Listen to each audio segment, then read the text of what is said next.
Yo, Chad, what's the word, man? What's the word? We back, man. What happened to Yellow Beezy?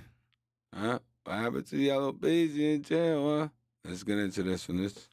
This case I've been wanting to do for the last couple of days. Hit that like button though. We about to get into this, see what's going on. Yeah, I'm putting the hit on mode 3. Of all of those things, but I know he don't want to be in here, so I know if he could afford it, he'd be out. It's been barely 6 days since Yella Beezy got checked into Dallas County Jail for allegedly ordering the hit on Mo 3. And word on the street is, he ain't built for this life. Ain't no say allegedly Beezy's if been they got struggling him in behind jail, bars, shit. already pushing hard for bail like his life depends on it. And honestly, if you know anything about Dallas County Jail's reputation, you'd understand why. I mean, this is the last stop of the jail for all the worst of the worst. They didn't earn the title of worst jail in Texas just for fun.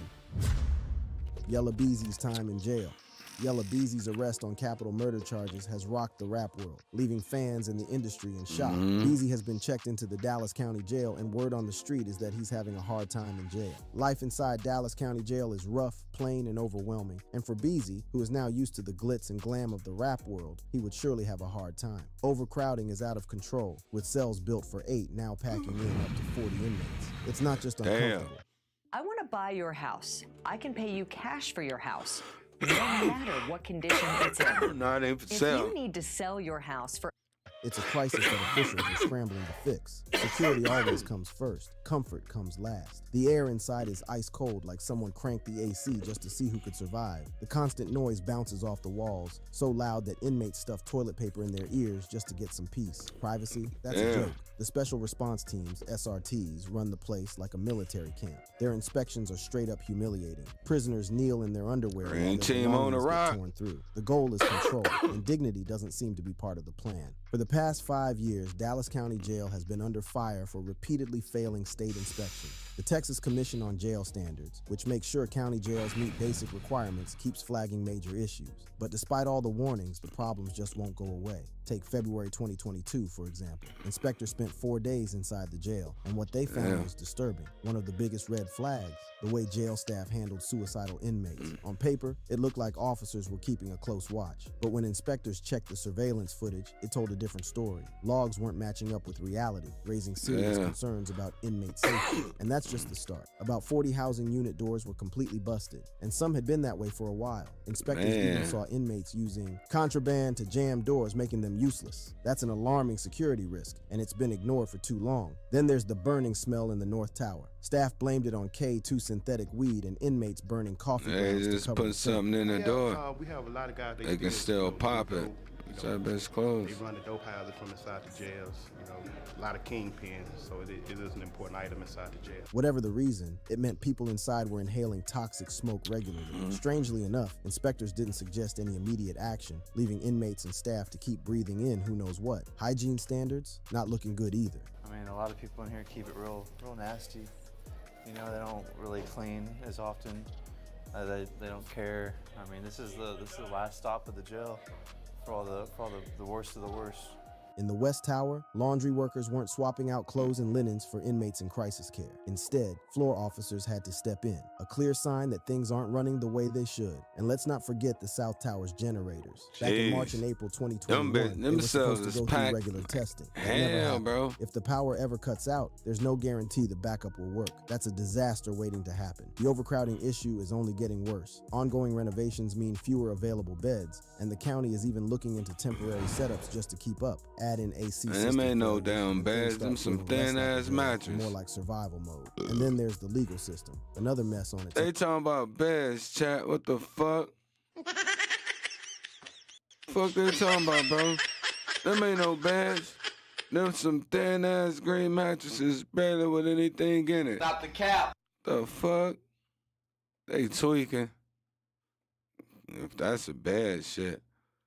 Oh man, they Inmates losing it. trying to defend themselves barely get access to the law library. Legal mail, which is supposed to be private, gets opened without them even being present. Motions take forever to get processed. It's like the You system still is set feel up the to keep metal them in stuck. between them And aside bitches, from bro. the woes of the Dallas County Jail, there's word on the street that Yella Beezy is too broke to bond himself out of jail. Initially, Beezy's bond was set at $2 million, a price tag that signaled just how serious the charges were. In court, Beezy's grandmother, Alma Jean Alexander, took the stand. They ain't In got one that powerful money? moment, she flipped the script on prosecutors, insisting that Beezy wasn't nearly as wealthy as they made him out to be. And he has houses in other states, correct? I'm not aware of that. Are you aware of him paying and helping to support other individuals in the family and also extended family and friends?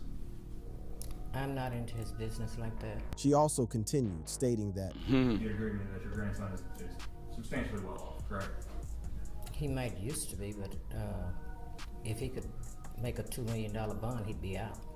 Would you agree Yeah, that for real. there's a difference between And as wealthy as motherfuckers stink, they can't make a $2 million bill. Shit, he ain't having it like that. Shit. Man, y'all niggas be out here, get that shit and blow it, bro. And then be out this bitch struggling, bro. want to Waiting for the choosing next not big to? song to drop. Next I'm aware big of check. all of those things, but I know he don't want to be in here, so I know if he could afford it, he'd be out. Don't her think about the unwavering bullshit testimony, combined with statements they're from doing. other family members, forced the judge to reconsider. Ultimately, Judge Gracie Brother Lewis spent ruled what in he had Beezy's on his favor, lawyers. cutting the bond to $750,000, but not without strict conditions. Beezy is banned from contacting victims or witnesses and was given a stern warning about taking the financial disclosure process seriously. Prosecutors sought to paint a damning picture of Damn. Beezy's financial capabilities, suggesting shit that crazy. his wealth and resources provided him with the means to flee the state or country if necessary. They highlighted his bulletproof Denali, a symbol of his wealth and status, and the nearly $870,000 in his checking and savings accounts in 2020, arguing that these assets painted a clear picture of a man capable of orchestrating and financing such a heinous crime. Now, capital murder isn't just another charge. Wait. It's one of the heaviest in the book, and Texas doesn't play when it comes to capital murder. Hold on, bro. Let's go back, because my shit fucked up. Something popped up on my Man screen. capable of orchestrating and financing such a heinous crime. Now, capital murder isn't just another check-proof Denali, a symbol of his wealth and This is what we need status, to go back and the to, so nearly get what they said before. $870,000 in his checking and savings accounts in 2020. $870,000 in his account. And now, 6 days ago, this nigga was in jail, and he can't afford to pay a $2 million bond. Don't tell me that nigga spent all that money he had on that hit, and now this nigga broke his dog shit. Arguing that these assets painted a clear picture of a What man the capable of fuck? orchestrating and financing such a heinous crime. Now, capital murder isn't just another charge. It's one of the heaviest in the book, and Texas doesn't play when it comes to capital murder. Hell if nah, convicted, they got Beezy the could be death looking at penalty. a future far from the spotlight. Under Texas law, a capital murder conviction means only two things: life in Life in prison without prison parole, or in or some death cases, the sentence. death penalty. The stakes Uh-huh. couldn't be higher. The law applies in cases involving the killing. Texas don't fuck around, chat. Y'all move to Texas, man, y'all better be moving fucking right, boy. You commit some crime down there, boy, you gonna get life or get your ass, get the needle put in your arm, go to take a quick little nap that you ain't gonna wake up from. Killing of a police officer. Texas don't play. This is the first time they've seen it. Some of them have seen it before, and they're Texas don't still fuck in around, awe man. just as much as they were when they saw it. Firefighter or child under 10, a murder for hire scheme, or a killing committed during another felony like kidnapping, robbery, or retaliation. In Beezy, But Texas, they also do have mutual combat. So, you know, that might save you, but if it ain't no mutual combat, you just going down there wilding the fuck out, man, your ass gonna get life sentence or a slow sleep. You know what I mean? They gonna put you to sleep, gang.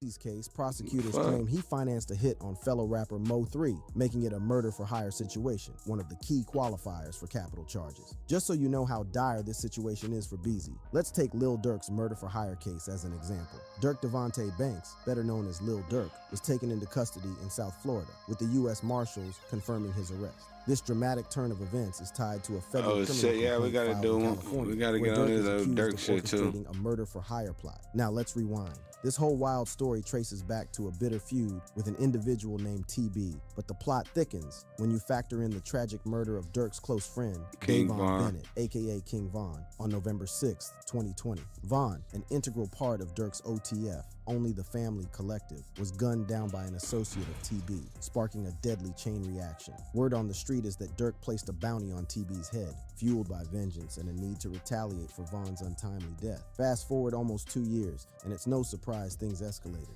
On August 19, 2022, members of OTF, allegedly under Dirk's orders, set the stage for a dangerous hit. Multiple OTF associates tracked TB to a gas station in Los Angeles, opening fire on his vehicle with at least 18 rounds. But the real tragedy? SR, TB's family member, was caught in the crossfire and fatally shot in broad daylight. It's To make Condo matters Rondo worse, this people. occurred in a busy intersection, putting innocent lives at risk. It's as cold as it gets. U.S. Attorney Martin Estrada didn't hold back, calling it a cold-blooded murder that showed zero regard for human life. Dirk and 5 others now face serious charges: murder, murder for hire, and conspiracy to commit murder for hire resulting in death. And if that's not enough to make your head spin, Jeez. prosecutors claim the hitmen were paid with funds tied to Dirk and the OTF camp. Allegedly, 5 individuals were flown from Chicago. See, I kind of heard. I mean, I want to do this one because I've been listening in on this case, bro.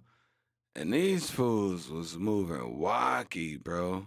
They was using the OTF fucking the record label cars to do flights to LA and get rental cars, man. These boys was not thinking smart and they was not moving stealth, bro. They made a whole bunch of mistakes that got everybody into a RICO and sitting in jail right now. To Los Angeles the day before the shooting, ready to take out TB. What? And there's more. Dirk allegedly made the chilling decision to have one of his associates book one-way flights for the hitmen without using any names linked to him. No names, no paper trail. But we all know where there's smoke, there's fire. In the aftermath, search warrants were executed on OTF-linked properties, pulling the curtains back on the deep, calculated nature of this whole operation. Dirk's first court appearance was at the C. Clyde Atkins U.S. Courthouse in Miami, where his lawyer, Alec Ubieda, kept things tight-lipped, refusing to spill any further details. With arraignments looming in Los Angeles federal court, the stakes couldn't be higher. If convicted, Dirk faces life behind bars. This legal mess has cast a dark shadow over his career, a career that once soared with a Grammy win earlier this year for Best Melodic Rap Performance for his track All My Life with J. Cole. As of December 2024, during a detention hearing, unsealed court documents linked Lil Durk to a second murder for hire plot involving the January 2022 shooting of Stephon Mack in Chicago. Dirk is set to go on trial in October 2025 and has been denied bail. It's a bit unnerving to know that Mo 3 was killed in 2020, and it took almost 5 years for prosecutors to link Yella Beezy to the murder case, given how Beezy and Mo 3 publicly beefed each other for years. It also raises the question as to what made the prosecutors suddenly link Beezy to the case, or if Q1 snitched already. Why is Yella Beezy facing accusations now? Let's take it back to a tragic day in November 2020 when rapper Mo 3, real name Melvin Noble, was gunned down on a Dallas highway. His death hit hard. Mo 3 wasn't just another artist, he was a rising star, loved by many. That morning, Mo 3 we gotta was watch driving this on video Interstate too. They 35 just when he noticed recently the vehicle released tailing. this As the tension unlinked video. escalated, he attempted to flee, abandoning That his shit car was and crazy. sprinting down the busy highway. What followed was a scene that was too shocking to be reality, except this was all too real. The suspect pursued him, opening fire in front of shocked onlookers. Multiple gunshots He was trying rang to out get and to Mo the 3 strap. collapsed, fatally wounded. The brazen nature of the attack, carried out in broad daylight on one of Dallas's busiest highways, left witnesses stunned and authorities scrambling for answers. Speculation swirled around the It said he had a little stash spot in his car where he always keep his blick. He was trying to get to it, but oh boy, man, that nigga that did that in that car, bro. That nigga was cold. He was the driver, the shooter, and a getaway driver, bro. Man, the fuck? Some suspect Jack it was of all tied to Mo trades. 3's ongoing street feuds, while others He believed it was pulled a targeted up. hit fueled by jealousy, rivalry, or unresolved conflicts from his past. The Dallas Police Department wasted no time in launching a full-scale investigation. Dallas police, determined to find Mo 3's killer, released images of the suspect wearing a ski mask shortly before the shooting took place. These images became a critical piece of the puzzle, helping authorities track down Kuan Dontrell White, a 22-year-old with a criminal background. White was already out on bond for a felony gun charge and a misdemeanor charge of evading arrest at the time of Mo 3's murder. As the investigation progressed, authorities gathered evidence placing White near the scene of the crime before and during the attack. Video footage and witness testimonies connected White to the incident, and it became clear that he was the gunman. Mo 3 had been traveling on the interstate when he was chased down by White, who approached Mo 3's car before the rapper he's trying to get his strap. But White didn't let up, relentlessly pursuing him and firing multiple shots that eventually took Mo 3's life. On the highway in broad daylight, emphasizing the indiscriminate nature of the violence. Following the shooting, Dallas Police Chief U. Renee Hall acknowledged the rise in violence in the city and sought the help of the FBI to address the growing issue. On December 9, 2020, Kuan White was taken into federal custody, facing charges of murder and possession of a firearm by a Hey, she looked like felon. that judge, The evidence y'all. against him was solid. That black judge, I can't remember White's her arrest name. was not the only major development in the case. Federal officers, along with Dallas police, apprehended him in Oak Cliff, where he tried to flee on a dirt bike before attempting to run on foot. When they finally caught him, they found a 9mm pistol in his pocket, adding another charge to his already heavy list. Although Kuan has been speaking up from prison and even granted an interview to clear that he was not the one who shot Mo 3 to death. But wait a minute, but people think you the person that killed Mo 3, man. They think you did it.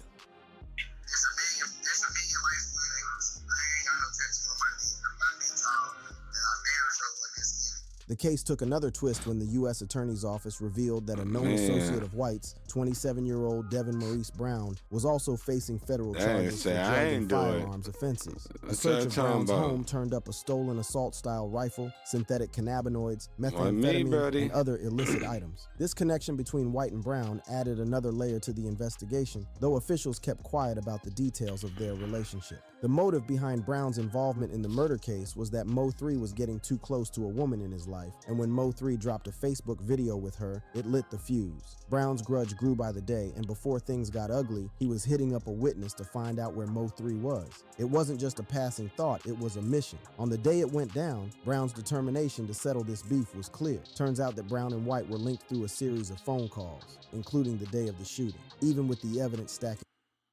Looking for reliable car insurance that doesn't break the bank?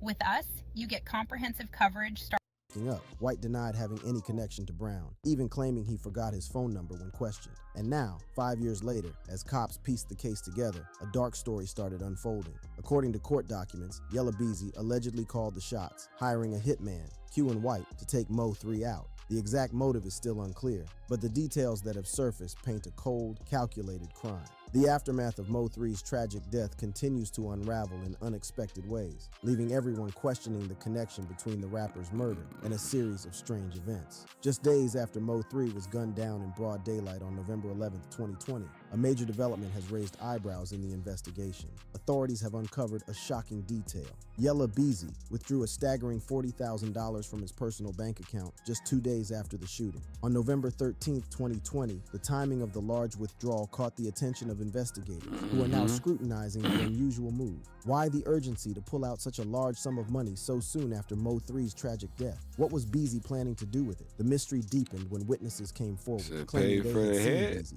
acting unusually nervous in the days leading up to the bank withdrawal. Surveillance footage from the bank further raised questions, showing Beezy entering the premises, glancing around, and looking over his shoulder as if he were being watched. With the footage now in the hands of authorities, they are combing through every frame, hoping to uncover clues that might explain Beezy's motive. A key witness, prepared to testify, claims to have overheard a conversation where Beezy allegedly discussed payments for Mo 3's murder. Prosecutors are building their case on the idea that Beezy had both the motive and the means to orchestrate such a brutal act. Not only does he have substantial financial resources, including a bulletproof Denali and a healthy bank account balance, but authorities suggest that these assets make him a potential flight risk. The courtroom is also being shown a shocking video capturing Kuan Dontrell White, the alleged hitman, chasing Mo 3 down on Interstate 35 and gunning him down with ruthless precision. 44 bullet casings littered the scene, underlining the horrific violence of the attack. If Beezy truly orchestrated the hit, why would he risk it knowing he that had he and Mo3 Draco, had a bro. well-documented history of tension. The alleged motive remains unclear. But if Dang. prosecutors' claims hold weight, it would mean Beezy either thought he was untouchable or underestimated the trail he'd leave behind. Yella and Mo3's beef. The saga of Yella Beezy and Mo3's alleged beef is one tangled web of competition, rivalry, and an unfortunate tragedy that shook the Dallas music scene to its core. Both artists came up in the same city, but as their careers soared, so did the tension between them. What started as a shared dream of making it big in hip-hop eventually turned into a battle for dominance in the industry, both in terms of fans and respect. Their beef, or what some fans insist on calling a rivalry, can be traced to their beginnings in the Dallas rap scene. Both were rising stars, and as they gained more recognition, they found themselves vying for the same audience. The competition, though often in good spirit, spilled over into personal issues, with both Mo3 and Yella Beezy throwing subtle and not so subtle jabs through their music and social media. One Reddit user weighed in on the feud, claiming, "Yeah, I know Mo3's head started getting big, and he was talking a lot of on social media. Just didn't know if that was 100% what got him killed." This sentiment echoes a widespread belief that Mo3's outspoken nature may have played a role in escalating the conflict, though the true catalyst behind the deadly outcome remains debated. Things took a much more violent turn in 2018 after the tragic death of Roy Lee Pate, Mo3's friend and a well-known comedian. Roy Lee had publicly dissed Yella Beezy, questioning his authenticity and his ties to Oak Cliff, which only deepened the divide between the two. The very next day after Roy Lee's death, Yella Beezy was shot at in a drive-by in Louisville, Texas, an attack that many speculated was in retaliation for Roy Lee's murder. This incident marked a turning point in the feud, escalating it to dangerous heights. Despite this, both artists publicly denied having any real issues with one another. Nah, I ain't never had no tension with nobody. Right. That was it. Right. I ain't never been no tension with nobody. But despite all the drama swirling around them, Mo3 himself repeatedly downplayed the notion of a full-blown feud. In a 2019 Vlad TV interview, Mo3 insisted there was nothing between him and Beezy, claiming the media had inflated the tension. However, the narrative of a beef was already out there, fueled by public moments like the alleged assault on Mo3's manager, Brandon Rainwater, in January 2020. Let me say this first. Rainwater, my manager, it's not no street. Let me say it again. Rainwater, my manager, is not no street. He graduated high school and went to college, sir.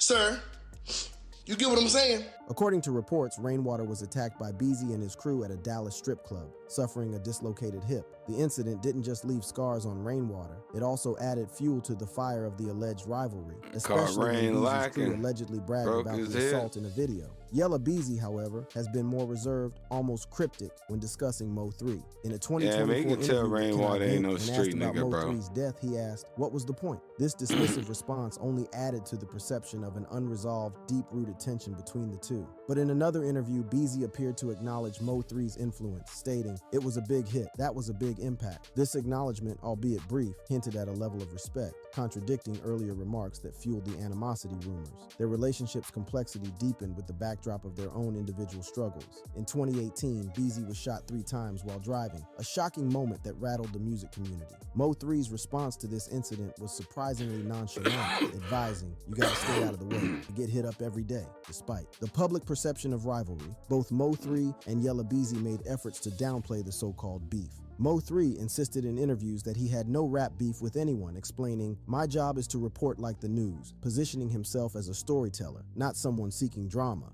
Yella Beezy too downplayed their altercations, saying any issues were just messing around and that they would never be on the same side, even if they buried the hatchet. The full truth behind their relationship remains shrouded in mystery, but one thing is clear. The death of Mo3 left an undeniable mark on both the Dallas rap scene and the culture at large. Whether their rivalry was fueled by genuine animosity or competitive energy, the story serves as a cautionary tale about how easy it is for competition to spiral into something much darker in the world of music. Hiring someone like Quan Dontrell White, who has his criminal history, seems like a reckless move. The fact that there's a witness supposedly willing to testify about the financial transaction only deepens the intrigue. Beezy has had several past run-ins See what money do, which puts him in man? a tougher place. In 2018, he survived a shooting while driving on State Highway 121 in Louisville. A few years later, in February 2021, he was arrested in Dallas County for unlawful firearm possession. Later that same year, he faced additional charges in Collin County for sexual assault assault and child endangerment. However, Collin County court records indicate that the case was closed without Beezy being convicted. Similarly, Dallas County court records show that the firearm possession charge was later dismissed. In July 2023, Beezy was also named in a lawsuit filed in Harris County, alleging that Chris Brown and members of his entourage assaulted 4 men after a concert at Dickies Arena in Fort Worth. A lawyer representing Beezy told the news at the time that Beezy had no contact with the plaintiffs. It's wild to think that someone with Yella Beezy's status and resources would put himself in such a vulnerable position, especially when he had so much to lose. Click on one of the cards on your screen to see more videos like this. Yeah, this case is crazy to me. When I first heard about it, you know what I mean? Like, all of them was homies, bro. They was all cool. They was all homies. They let money and fame and a girl get in between them, resulting in, at the time, it was one of their best friends, bro. Shit crazy. They should just kept getting money together, man. It just took over the whole fucking city, bro. Y'all leave y'all thoughts in the comment section, man. I'll catch y'all on the next one. Thank you for watching and tuning in. Join me on all platforms. We on another level now.